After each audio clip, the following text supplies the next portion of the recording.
21 years, he was the most trusted man in his town. Parents lined up to enroll their sons in his club.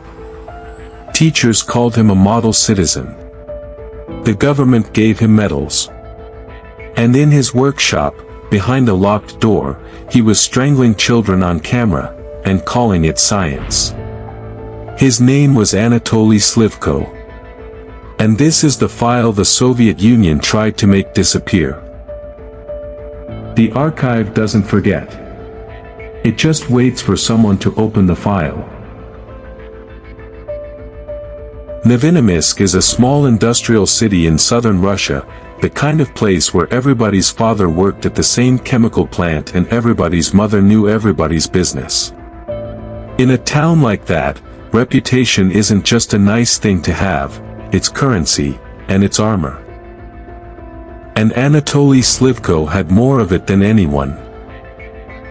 He told people he'd served in the Great Patriotic War, that he'd been a decorated soldier who'd bled for his country. It wasn't true. He'd been far too young to have fought. But he told the story so often, with such quiet, practiced conviction, that nobody thought to check. In a country that worshipped its war heroes, a man who claimed to be one didn't get questioned. He got invited to the front of the room. By the early 1960s, Slivko had reinvented himself again, this time as an educator.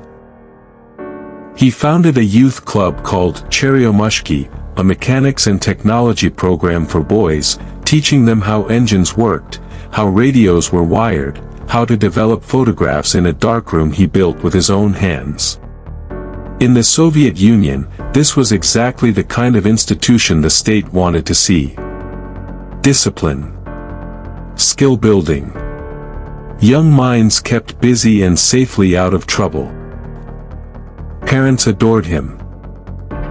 He was patient, soft-spoken, endlessly encouraging in a way many of the boys' own fathers, worn down by factory shifts, were not.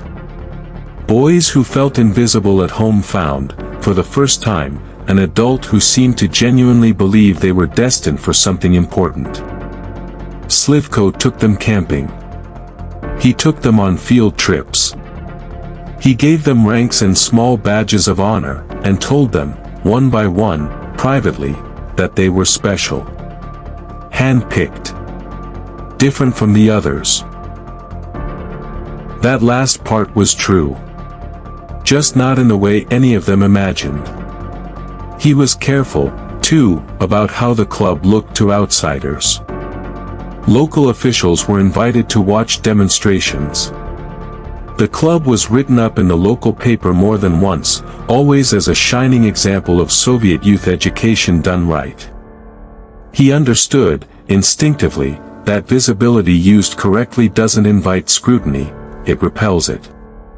A man doing something wrong hides in the shadows. A man who wants to hide in plain sight puts himself in the newspaper. What he was actually building, underneath the mechanics lessons and the camping trips, was a hunting ground disguised as a childhood. He was, by every outward measure, exactly the kind of man a small Soviet town needed. Which is precisely why nobody, not the parents, not the school administrators, not the police, ever looked twice at what he did behind the workshop door once the boys were sent home for the evening. Slivko had one obsession disguised as a hobby, filmmaking. He owned a home movie camera, rare and expensive for a Soviet provincial city, the kind of equipment that instantly signaled seriousness and status. He told his club members he was working on something important, training films about courage, about pushing past fear the way real heroes did. He called it Cosmonaut Training. The premise he gave the boys was simple, and it was brilliant, because it was built entirely out of the propaganda they'd already been raised on. Astronauts, he explained, had to learn to withstand extreme physiological stress, including brief, controlled loss of oxygen, to prepare their bodies for the dangers of space travel. He said he was quietly contributing to the Soviet space program by documenting exactly how the body reacted under controlled asphyxiation. And he needed volunteers. Brave ones. Ones he could trust. It should have sounded insane. It didn't. This was the height of the space race, and Soviet children were raised on cosmonaut worship the way children elsewhere might worship pop stars. Being told that you, personally, might contribute in some small way to humanity's reach beyond the atmosphere, that wasn't a red flag to a 12-year-old boy in 1964. That was the single greatest opportunity of his entire short life. Slivko was careful about who he chose. A boy eager to please, one more isolated than the others. He'd take the boy aside, alone, and explain the experiment, in hushed, serious tones. This was classified, bigger than either of them, and it needed to stay between the two of them. He'd loop a cord around the boy's neck, tell him this was for the good of Soviet science, and slowly tighten it while the camera rolled, timing, with a stopwatch, exactly how long the boy could endure it before losing consciousness. Some boys survived that first test. Slivko would revive them himself, praise their bravery, swear them to total secrecy, and send them home. They didn't fully understand what had actually been done to them. They just knew they'd done something important, something that had made a man they admired proud of them. That pride was often enough to keep a child quiet for years. Others did not survive at all. Between 1964 and 1985, Slivko murdered at least 7 boys this way, though investigators who later reconstructed his history believed the true number may have run even higher. The killings followed an almost identical ritual every single time, the same false premise, the same cord, the same camera angle, the same countdown. He filmed everything. Investigators later described his personal archive of footage as methodical to the point of obsession. Labeled by date, organized in sequence, stored with the same discipline he brought to running his beloved club. He wasn't hiding the murders from himself. He was cataloging them, the way a hunter might mount trophies on a wall.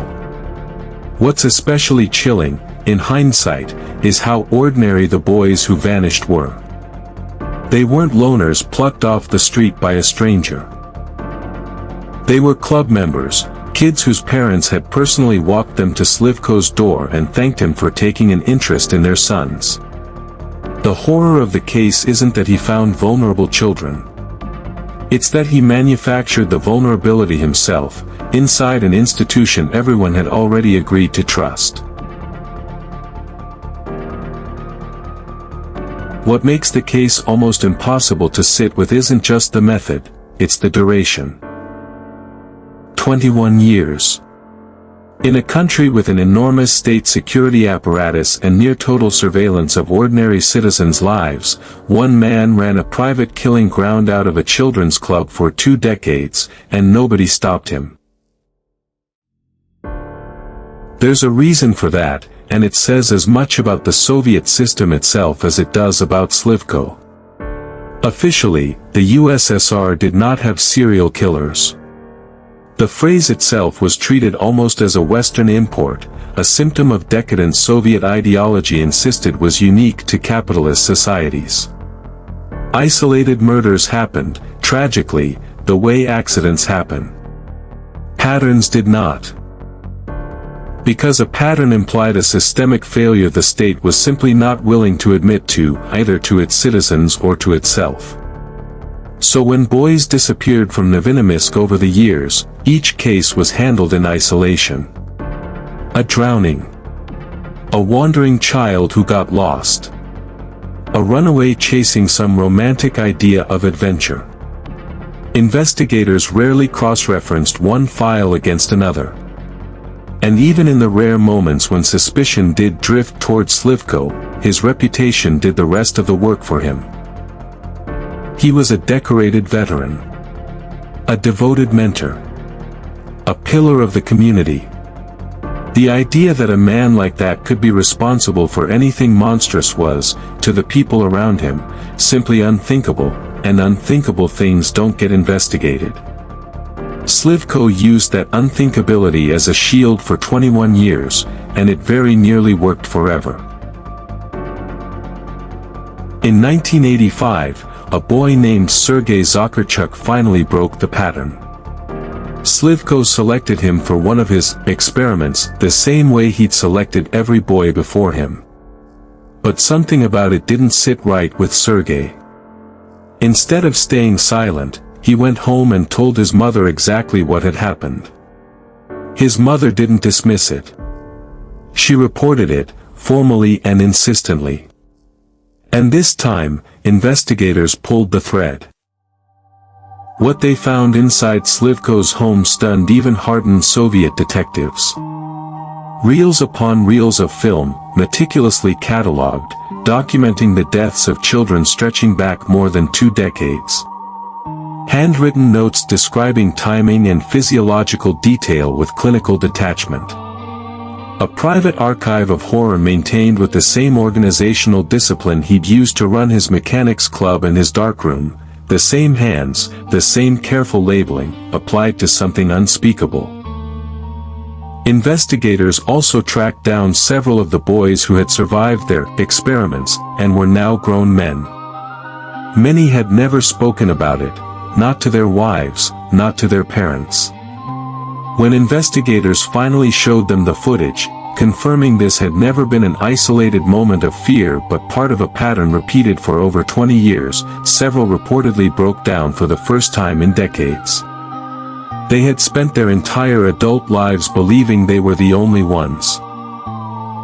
Faced with the physical evidence, Slivko confessed, and he did so with a strange, almost bureaucratic calm, speaking about the killings the way a scientist might discuss a completed research project, as though the boys had been necessary raw material rather than children with families who had spent years hoping they'd walk back through the door.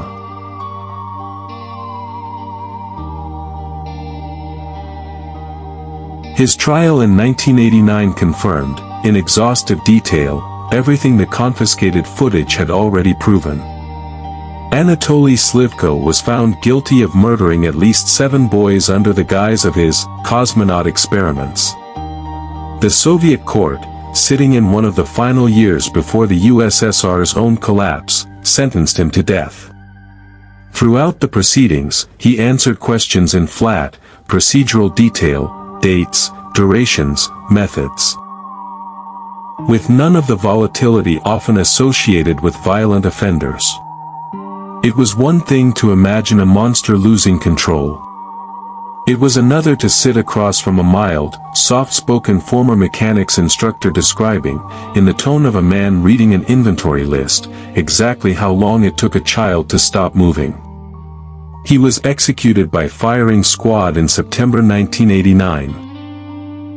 One of the last state executions carried out under the Soviet judicial system before the entire Union dissolved a little over 2 years later, taking with it the very ideology that had helped keep his crimes hidden for so long.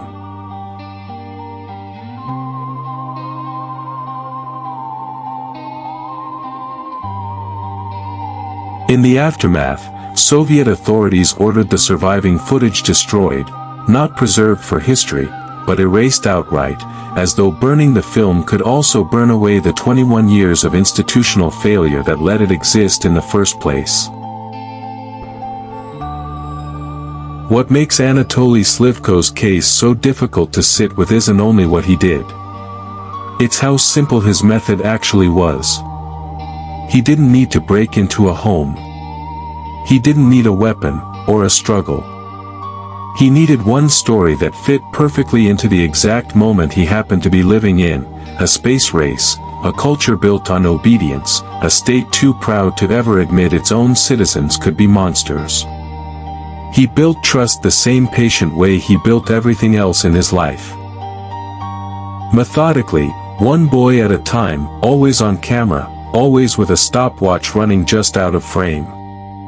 And for 21 years, in a system designed to watch everyone, It worked exactly as he had designed it to. Close the file. Lock the drawer. Some archives were never meant to see daylight, and some, like this one, should never be forgotten.